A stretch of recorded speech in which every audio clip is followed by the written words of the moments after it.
এক মাসেরও বেশি সময় ধরে ইরানের উপর আগ্রাসন চালাচ্ছে ইসরায়েল ও যুক্তরাষ্ট্র।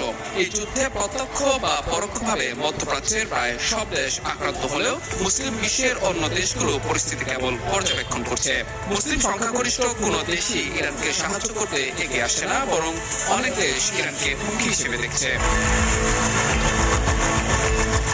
অন্য দেশগুলোর সঙ্গে ইরানকে সরাসরি সাহায্য না করলেও সমর্থন জানিয়েছে প্রতিবেশী দেশ ইরাক। 2003 সালে সাদ্দাম হোসেনের পতনের পর থেকে দুই দেশের সম্পর্ক বৈরিতা কাটিয়ে বর্তমানে কৌশলগত অংশীদারিত্বে রূপ নিয়েছে। দীর্ঘ শত্রুতা ও 1980 থেকে 1988 পর্যন্ত 8 বছরের রক্তক্ষয়ী যুদ্ধের পর বর্তমানে ইরান ও ইরাক ঘনিষ্ঠ মিত্র রাষ্ট্র হিসেবে কাজ করছে।